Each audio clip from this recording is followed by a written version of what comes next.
little quick wake. Cocoa buttered my face hard this morning. Quick wake up to Rodney this morning. And it's really hard to be a parent.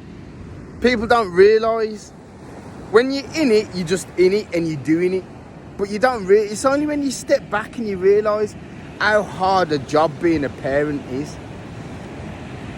I'm not saying it's as hard as being an oil engineer in the North Sea, because each job has its own difficulties, mentally and physically. But being a mom and a dad, or being a parent, is such a difficult job, which leads me to being a teacher.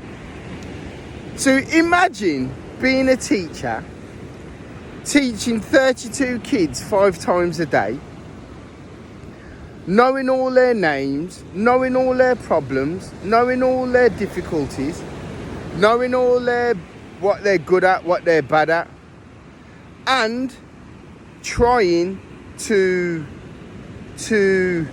find a way to help them learn, and not necessarily be supported by sometimes the parents and by sometimes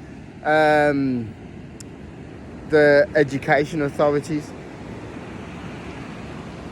And that's why being a teacher is really difficult.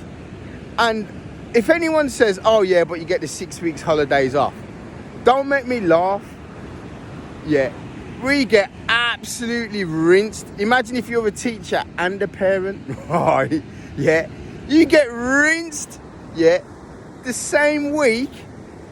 If you go to the same resort, yeah, a week in June, like during term time, it's 2/3 cheaper, paying 400 quid instead of 500 quid instead of 1,500, sometimes 2,000 for the same week.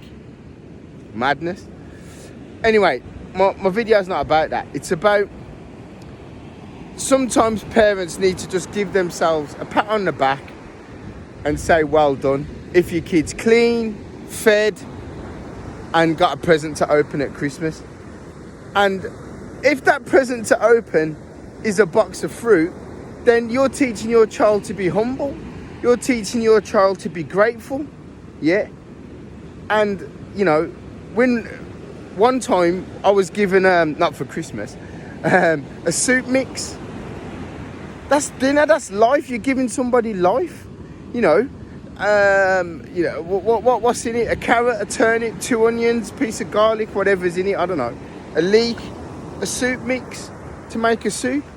I didn't get it for Christmas, but what I'm saying is, if you're always expecting something big, you become ungrateful. If you get something big and you're not expecting anything, you become grateful. So if someone bought me a box of Jacob's crackers, I'm happy. Because Jacob's crackers, mate, I can't tell you the endless possibilities with Jacob's crackers.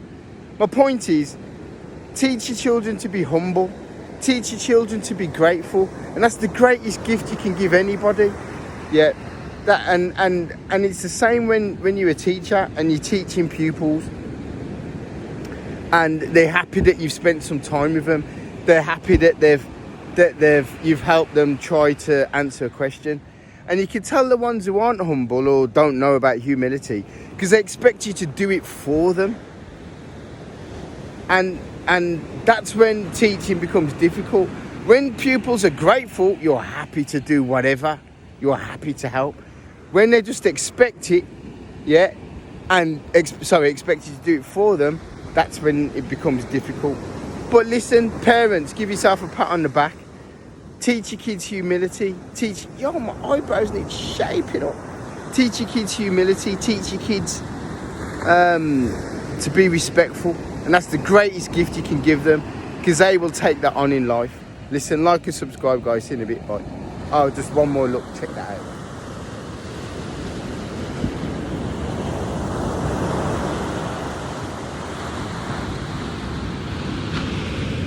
Perseverance, that's another thing.